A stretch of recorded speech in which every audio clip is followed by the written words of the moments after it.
After the discovery of electrons, protons, J.J. Thomson proposed his model called plum pudding model or raisin pudding or watermelon model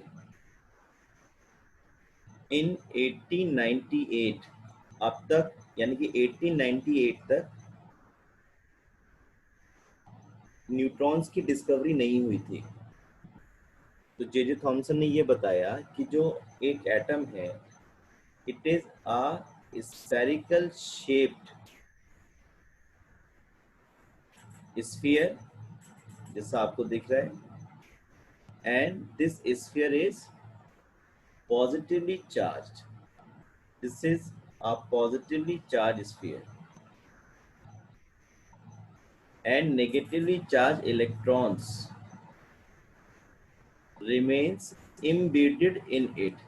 जिस तरह से watermelon में seeds धसे हुए रहते हैं, embedded रहते हैं, उसी तरह से जो इलेक्ट्रॉन्स हैं वो भी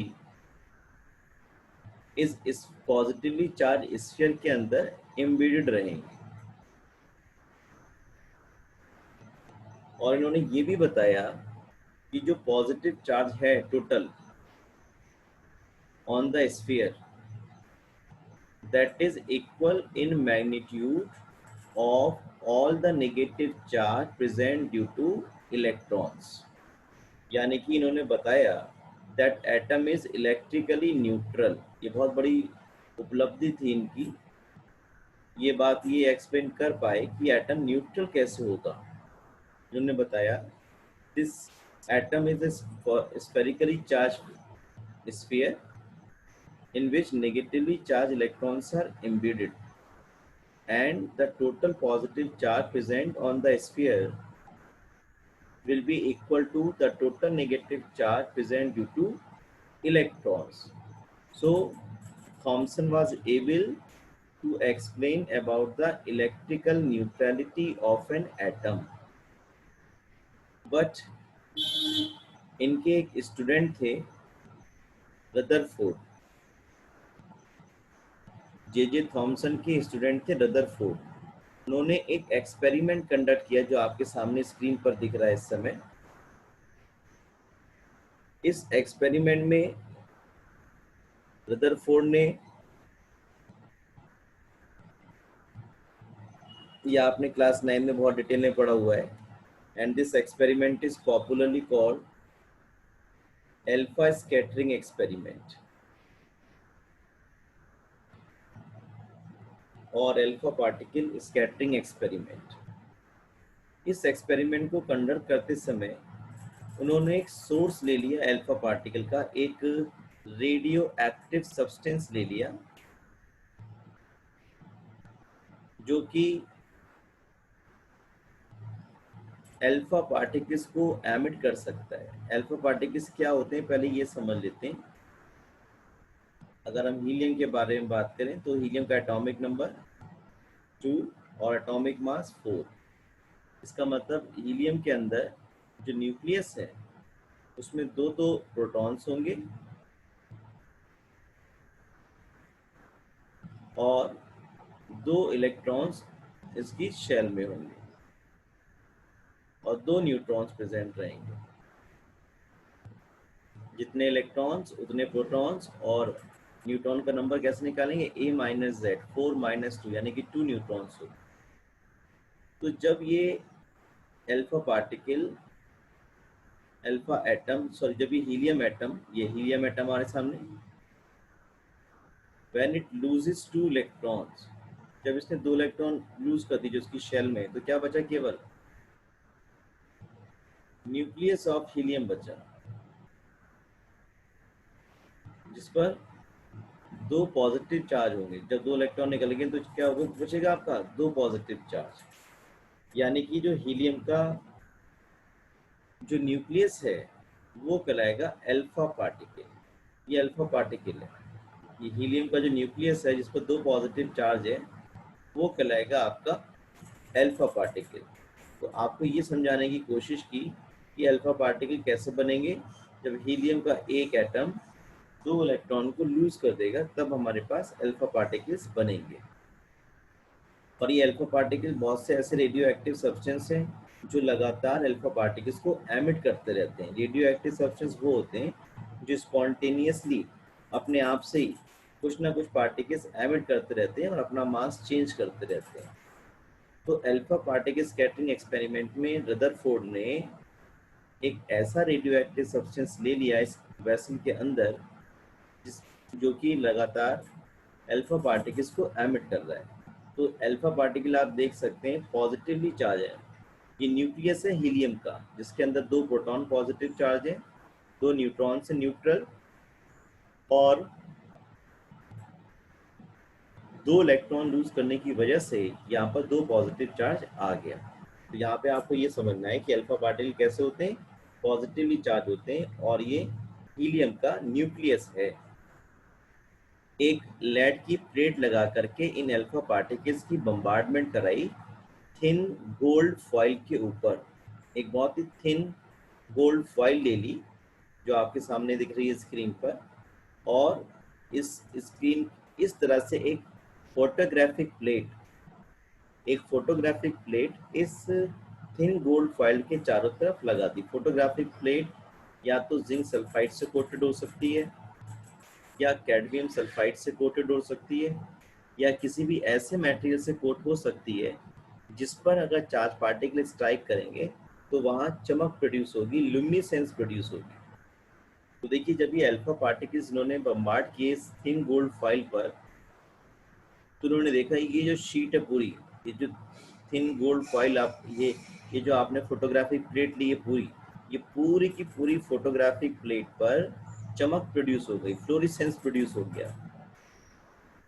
बिल्कुल उसी तरह से जैसे आप घर में रॉड ऑन कर दें तो उसमें चमक प्रोड्यूस हो जाती है पूरी रॉड में, ऐसे ही आप देखेंगे कि पूरा जो ये फोटोग्राफिक प्लेट थी ये अच्छी तरह से चमकने लगी, ग्लो करने लगी। ये ग्लो तभी कर पाएगी ये प्लेट जब ये अल्फा पार्टिकल्स या कोई चार्ज पार्टिकल्स इस फोटोग्राफिक प्लेट पे स्ट्राइक करें। तो रदरफोर्ड ने क्या ऑब्जर्व किया? रदरफोर्ड ने ऑब्जर्व किया 99.99% जो अल्फा पार्टिकल्स थे वो इस फोटोग्राफिक प्लेट पर स्ट्राइक कर रहे थे। ये पूरा जो फोटोग्राफिक प्लेट है ये बिल्कुल इल्यूमिनेट करके चमक आ गई यहाँ पर बहुत ज़्यादा। दूसरा इन्होंने देखा बहुत ही कम अल्फा पार्टिकल्स जो थे वो डिफरेंट एंगल से डेविएट कर रहे थे। जैसे आपने देखा ये जा रहे हैं डिफरेंट एंगल से, बहुत ही फ्यू। और उससे भी कम अल्फा पार्टिकल इन्होंने देखा जो कि इस गोल्ड फॉइल से टकरा के बैक बाउंस हो, जैसे अल्फा पार्टिकल ऐसे गए, बहुत ही कम, लगभग 10,000 अल्फा पार्टिकल में से केवल एक बैक बाउंस में जा रहा था, वापस जा रहा था इस थिन गोल्ड फॉइल से स्ट्राइक करने के बाद। इन्होंने मेनली 3 ऑब्जर्वेशंस किए। पहला कि जो थिन गोल्ड फॉइल है उससे 99.99% अल्फा पार्टिकल्स जो है वो एज सच पास हो गए। दूसरा बहुत ही कम अल्फा पार्टिकल सर्टेन एंगल से डेविएट हो रहे थे। और तीसरा बहुत ही कम अल्फा पार्टिकल्स बैक बाउंस हो रहे थे। बैक बाउंस का मतलब इस डायरेक्शन में आपने स्ट्राइक किया और ये बैक बाउंस हो गया। केवल 10,000 में से एक अल्फा पार्टिकल बैक बाउंस होता था। तो इस तरह के ऑब्जर्वेशंस के बाद रदरफोर्ड ने ये कंक्लूजन निकाला कि ये जो मेटल की शीट है, गोल्ड की शीट है,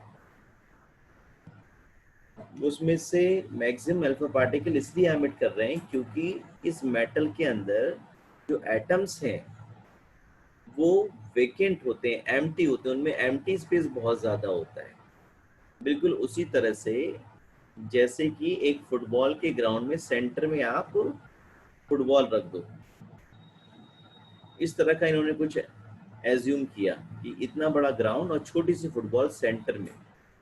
इन्होंने कहा जो अल्फा पार्टिकल बैक बाउंस हो रहे हैं, क्योंकि अल्फा पार्टिकल कैसे हैं, पॉजिटिवली चार्ज हैं, तो अगर ये बैक बाउंस हो रहे हैं तो इन पे रिपल्शन लग रहा है और रिपल्शन जो लगेगा वो किसी पॉजिटिव चार्ज की वजह से ही लगेगा। तो इन्होंने ये कंक्लूड किया कि जो थॉमसन कह रहे थे कि पॉजिटिव चार्ज पूरे एटम पे डिस्ट्रीब्यूट रहता है, वो बात गलत है।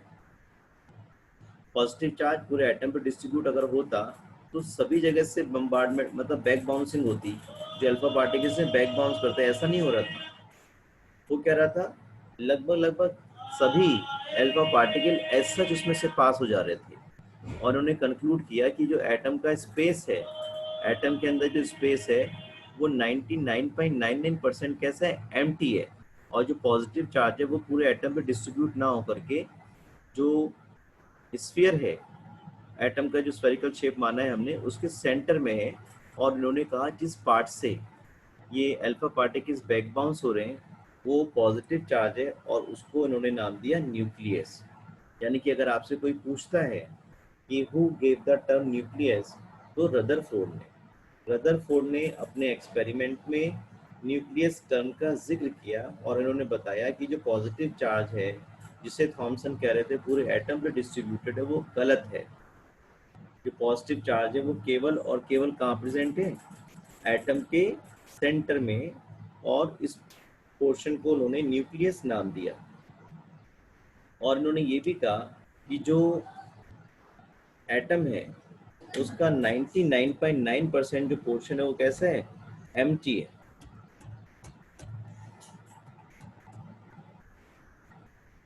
और इन्होंने ये भी कंक्लूड किया कि जो इलेक्ट्रॉन्स हैं नेगेटिवली चार्ज है, उसकी डिस्कवरी तो हो चुकी थी कि फंडामेंटल पार्टिकल वो तो एटम के अंदर होते ही होते, वो न्यूक्लियस के बाहर प्रेजेंट रहते हैं और लगातार न्यूक्लियस के चारों तरफ रिवॉल्व करते हैं।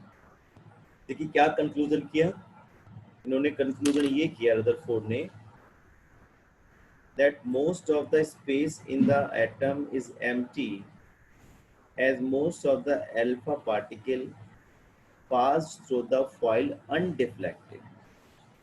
दूसरी बात इन्होंने क्या किया, a fewly positively charged alpha particles were deflected.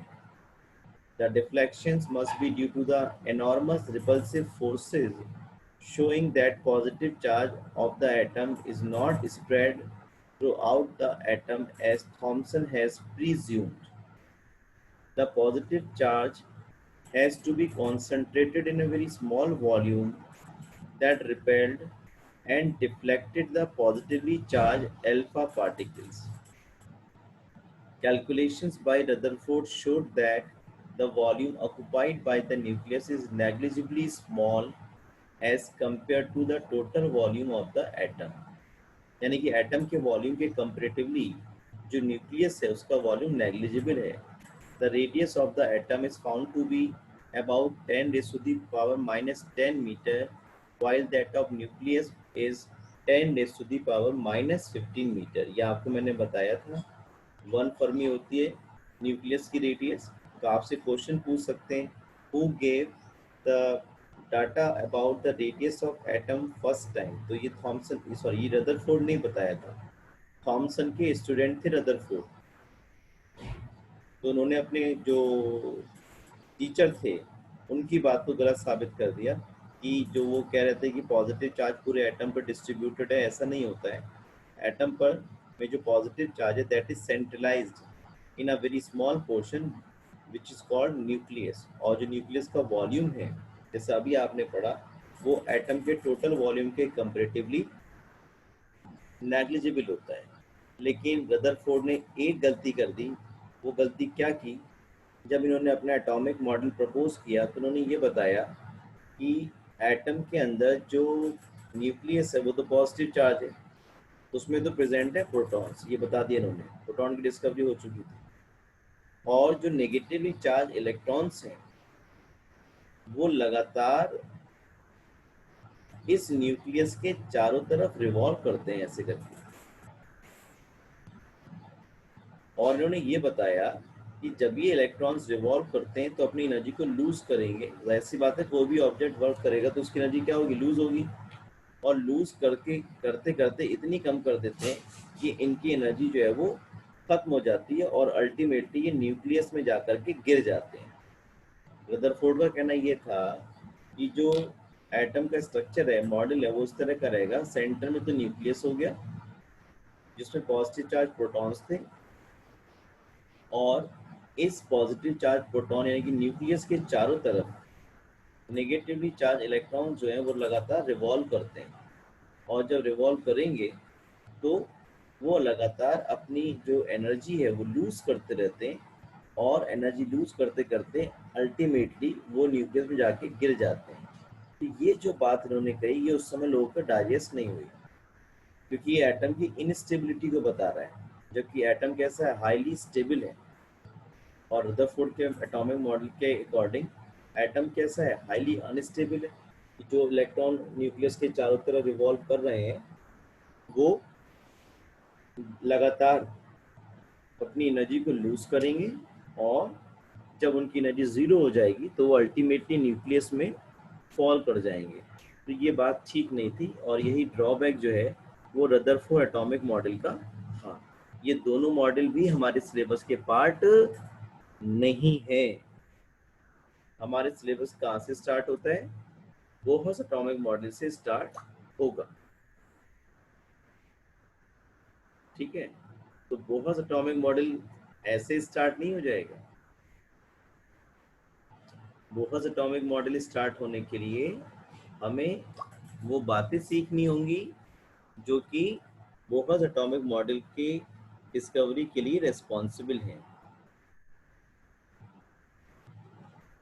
J Thomson के स्टूडेंट थे रदरफोर्ड, और रदरफोर्ड ने जे थॉमसन की बात को गलत साबित कर दिया। और रदरफोर्ड के स्टूडेंट थे नील्स बोहर,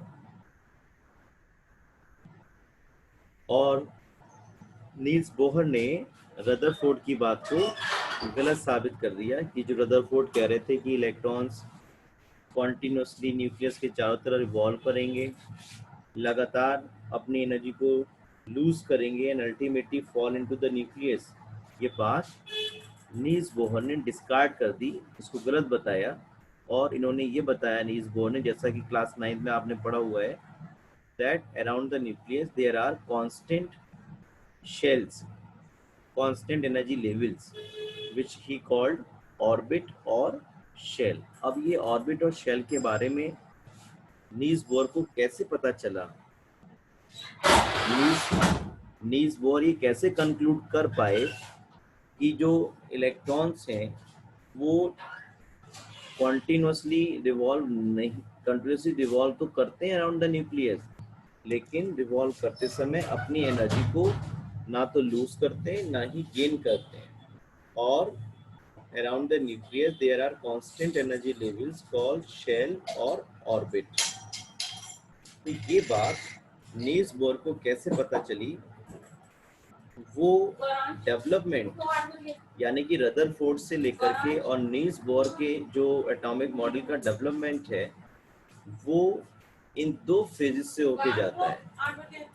अगर आपको बोहर का एटॉमिक मॉडल समझना है कि उन्होंने कैसे ये बात पता कर ली कि न्यूक्लियस के चारों तरफ कांस्टेंट एनर्जी लेवल्स होते हैं, तो हमें ये दो फैक्टर्स को अच्छी तरह स्टडी करना होगा। इसमें जो पहला फैक्टर है dual character of electromagnetic radiation. पहले मैं आपको उसको थोड़ा सा बता दूं, इसमें आप क्या क्या पढ़ेंगे। ड्यूअल का मतलब होता है double, character of electromagnetic radiation.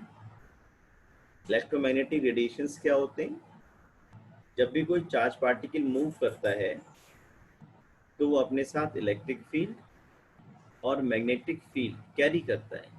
ऐसा आपने magnetic effect of electric current में क्लास 10 में थोड़ा बहुत पढ़ा है। जब भी आप करंट पास करते थे तो मैग्नेटिक फील्ड जो है वो जनरेट हो जाती थी, और मैग्नेट की हेल्प से आप इलेक्ट्रिक करंट जनरेट कर लेते थे। अगर आपको याद आ रहा हो जनरेटर के बारे में, तो जनरेटर में कॉइल के अंदर हम मैग्नेट को बहुत तेजी से इन आउट करते हैं जिससे इलेक्ट्रिक करंट प्रोड्यूस होता है। और मोटर में क्या करते थे, मोटर में कॉइल में इलेक्ट्रिक करंट पास करते थे जिससे मैग्नेट मैकेनिकल वर्क करती थी, वो इन आउट होती थी। तो जब भी कोई चार्ज पार्टिकल मूव करेगा तो वो अपने साथ इलेक्ट्रिक और मैग्नेटिक फील्ड कैरी करेगा, उसी के बारे में यहाँ बात कर रहे हैं। हमारे पास जो मेन डिस्कशन है चार्ज पार्टिकल का वो इलेक्ट्रॉन से ही है कि जो इलेक्ट्रॉन न्यूक्लियस के चारों तरफ रिवॉल्व करता है वो एक चार्ज पार्टिकल है, and when it moves in a circular path around the nucleus, it carries both electric and magnetic fields with it. और ये बात आपको सीखनी है कि ये जो इलेक्ट्रिक और मैग्नेटिक फील्ड्स हैं ये वेव्स की फॉर्म में मूव करते हैं। जैसा आपको ये फिगर 2.6 दिखाई पड़ रही है, इसमें आप देख सकते हैं इन्होंने इलेक्ट्रिक फील्ड कंपोनेंट और मैग्नेटिक फील्ड कंपोनेंट यहाँ पे शो करने की कोशिश की है, और ये भी दिखाया है कि जो इलेक्ट्रिक और मैग्नेटिक फील्ड्स हैं ये दोनों एक दूसरे के परपेंडिकुलर होते हैं। आज के लिए आपको इतना सीखना है कि whenever a charge particle moves, it carries positive and negative, it carries electric and magnetic fields with it। और ये इलेक्ट्रिक एंड मैग्नेटिक फील्ड्स जो हैं ये एक दूसरे के परपेंडिकुलर्स होते हैं, 90 डिग्री पर मूव करते हैं, वेव की फॉर्म में प्रोपोगेट करते हैं। वेव देखिए क्या होती है, पहले आप वेव के बारे में समझ लो, वेव को क्या मतलब है, वेव से मतलब क्या है। अगर देखिए ये कुछ ये एयर के अंदर डस्ट पार्टिकल है हमारे पास, ये एयर है हमारे पास, यहाँ पे डस्ट पार्टिकल हैं, कुछ वाटर वेपर्स हैं, कुछ और छोटे छोटे माइक्रोन पार्टिकल्स हैं। ये जैसे भी इनका ओरिएंटेशन इस समय है वो है। अब क्या हुआ, अब कोई आपने बॉल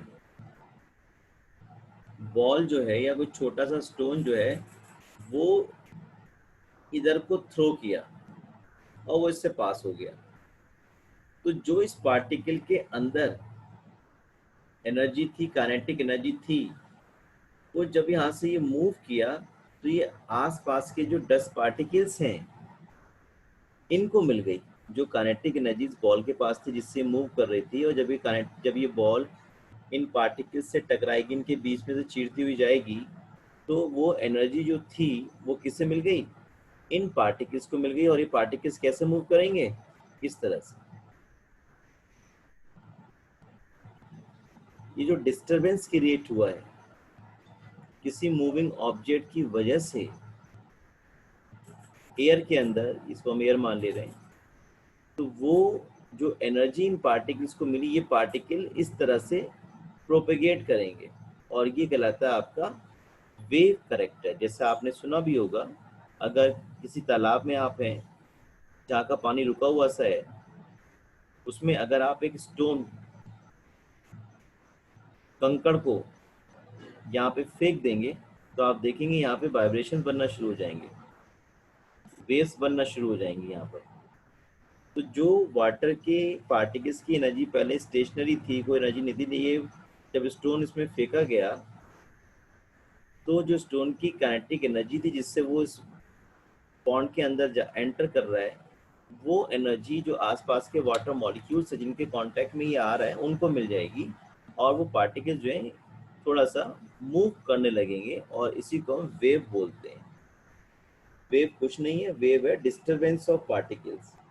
जब आपने कोई पार्टिकल को मूव करा रहे हैं तो वो आसपास जो पार्टिकल प्रेजेंट हैं उनको अपनी एनर्जी ट्रांसफर कर देगा, और उसी एनर्जी को हम वेव बोलते हैं। Energy is a form of wave और wave is a form of energy, ऐसा हम बोल सकते हैं।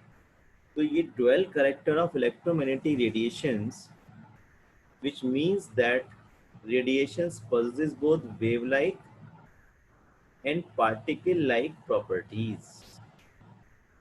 यानी कि ये जो इलेक्ट्रोमैग्नेटिक रेडिएशंस हैं जो किसी भी चार्ज पार्टिकल के साथ इलेक्ट्रिक फील्ड और मैग्नेटिक फील्ड प्रेजेंट होता है, ये वेव करेक्टर तो शो करते ही करते हैं। इस तरह से तो एक दूसरे के साथ प्रोपेगेट करेंगे, साथ ही साथ पार्टिकल नेचर की तरह भी शो करेंगे। पार्टिकल का मतलब है एक ऑब्जेक्ट की तरह जिसका एक डेफिनेट मास होगा, जो एक डेफिनेट स्पेस ऑक्युपाई करेगा, उसकी तरह वर्क करते हैं ये इलेक्ट्रोमैग्नेटिक रेडिएशंस। मैं आपको एक छोटा सा एग्जांपल देता हूँ। देखिए, अगर लाइट को आपने किसी प्लेन मिरर पर स्ट्राइक किया, ये प्लेन मिरर है, लाइट को आपने स्ट्राइक किया, वो इस एंगल से वापस आ गई, ये इंसिडेंट रे है, ये रिफ्लेक्टेड रे है, और ये नॉर्मल है आपका। तो ये लाइट क्यों इस तरह से हो रही है? क्योंकि लाइट यहाँ पर पार्टिकल नेचर शो कर रही है। आपके पास अगर कोई बॉल हो, गेंद हो, तो उसे आप अपनी वॉल पर फेंको, जो दीवार है आपके घर की उस पर फेंको, तो क्या होता है, उससे टकरा के कहाँ आती है, वापिस आपके पास आ जाती है।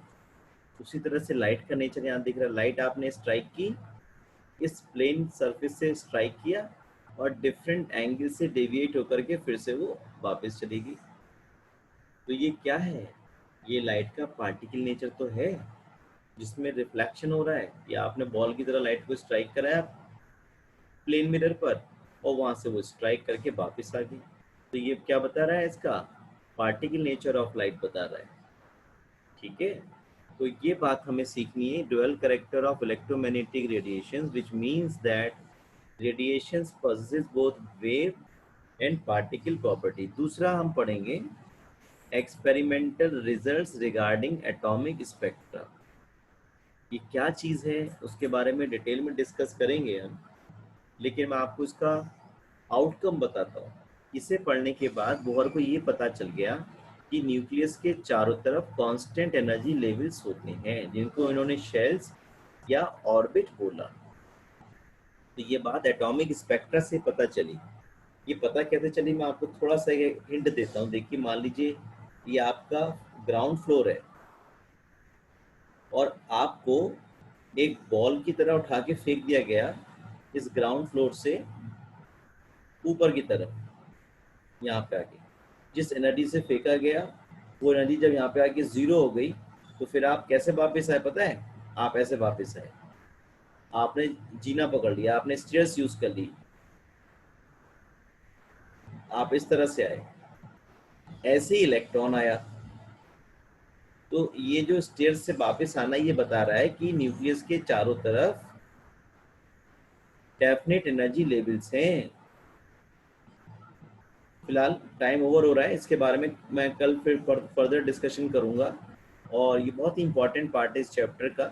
थोड़ा सा रीडिंग ज़रूर ले लेंगे जो भी टॉपिक्स हमने पढ़े, और जिन बच्चों का रह गया है क्लास, वो मैं रिकॉर्डिंग भेज दूंगा, वो लोग इसको एक बार अच्छे से देख लेंगे। बहुत ही इंटरेस्टिंग टॉपिक शुरू हो चुका है इस चैप्टर का, और इसे आप सबको रीड ज़रूर करना है। कल मैं इनसे क्वेश्चन पूछूंगा आपसे, जैसे आज मैंने पूछा।